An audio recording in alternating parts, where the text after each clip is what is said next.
Europe में एक नया युद्ध शुरू होने वाला है जिसमें रूस और G7 आमने सामने हैं, क्योंकि G7 ने ऐलान किया है कि वो रूस की जब्त संपत्ति की कमाई यूक्रेन को देगा। अब पुतिन इसका बदला लेने के लिए बेचैन है, जिसमें G7 देशों की संपत्ति जब्त कर सकते हैं। अगर ऐसा हुआ तो युद्ध का नया मोर्चा खुल जाएगा, जिसमें एपिसेंटर एक बार फिर से यूरोप बनने वाला है।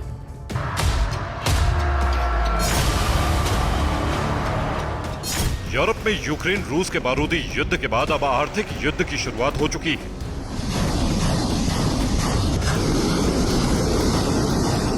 पहले इटली में रूस के खिलाफ अमेरिका ने बड़ा ऐलान किया और स्विट्जरलैंड में यूक्रेन की मदद की घोषणा से यूरोप में तबाही का नया दौर शुरू हो सकता है।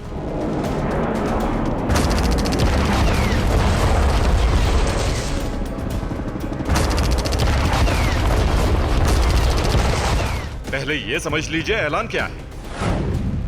पहला ऐलान है G7 देश रूस की 4177 अरब रुपए की सीज संपत्ति से होने वाली कमाई यूक्रेन को देंगे।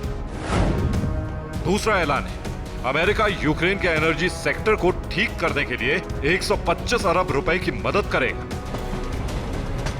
अमेरिका यूक्रेन को हथियार पहुंचा रहा है, इसी से रूस तमतमाया हुआ है, लेकिन रूस की सीज संपत्ति की कमाई यूक्रेन को दी जा रही है।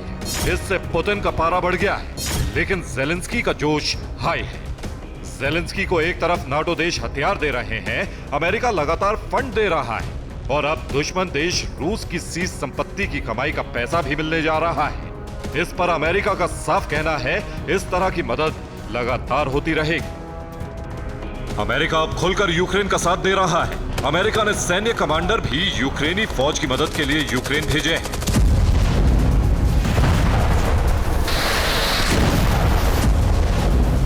ऐसे में साफ है कि अमेरिका कभी भी युद्ध में उतर सकता है, लेकिन अमेरिका में इसका विरोध शुरू हो गया है। पूर्व राष्ट्रपति डोनाल्ड ट्रंप ने यूक्रेन को इतनी ज्यादा सैन्य मदद पर सवाल उठाया है। डोनाल्ड ट्रंप शायद राष्ट्रपति चुनाव की मजबूरी में ऐसा बयान दे रहे हो, लेकिन पुतिन के सामने ऐसी कोई मजबूरी नहीं है, बल्कि वो यूक्रेन की तबाही को लेकर ब्लूप्रिंट तैयार कर चुका है और इस रास्ते में जो भी आएगा वो पुतिन के गुस्से का शिकार हो जाएगा।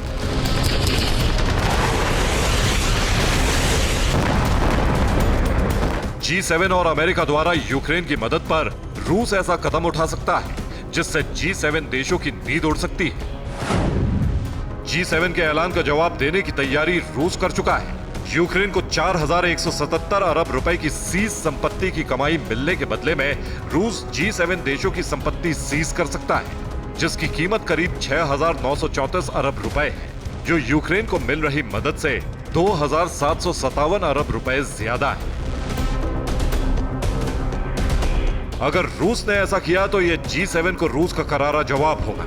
हो सकता है G7 के साथ अमेरिका भी बैकफुट पर आ जाए और यूक्रेन अकेला पड़ जाए। इसी मौके की तलाश में रूस है जब वो यूक्रेन का संपूर्ण संहार कर सके।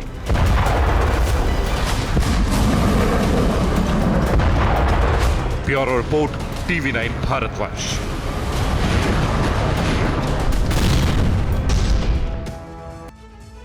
वहीं राफा में हमास की मौजूदगी का नया सबूत सामने आया है। यहां पर इजरायली सेना के काफिले पर गुरिल्ला प्रहार हुआ। अचानक हुए हमले में इजरायल के 11 सैनिकों की मौत हो गई। माना यह जा रहा है कि इजरायल इस नुकसान का बहुत बड़ा बदला लेना और राफा में भयंकर बमबारी से मौत का आंकड़ा बहुत ऊपर जा सकता है। इजरायली सेना ने 245 दिन के बाद कुछ बंधकों को छुड़ाने में भी कामयाबी हासिल की है। इजरायल की सेना बंधकों को छुड़ाने के लिए इन दिनों स्पेशल ऑपरेशन चला रही। राफा में हमास का गुरिल्ला प्रहार।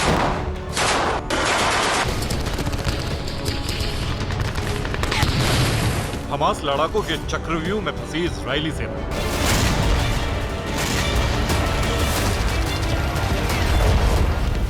अचानक राफा की एक सड़क पर जोरदार धमाका हुआ और इजरायली सेना के काफिले की गाड़ी के परखच्चे उड़े।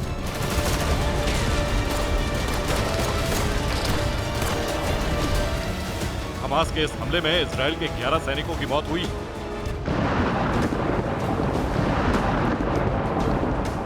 राफा में जो भी हुआ उससे जाहिर हो गया है कि गाजा में इतनी बड़ी तबाही के बावजूद अब तक ना तो हमास का हौसला खत्म हुआ है और ना ही हमास कमजोर पड़ा है। इस हमले के बाद हमास की तरफ से बयान जारी किया गया। रिपोर्ट के मुताबिक ये साफ नहीं हो सका है कि हमास ने इजरायली सेना के वाहन में बम लगाया था या फिर अचानक काफिले में धमाका कराया।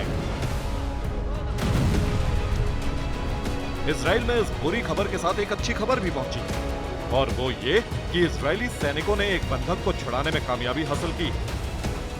ये कामयाबी गाजा में एक रेड के दौरान मिली।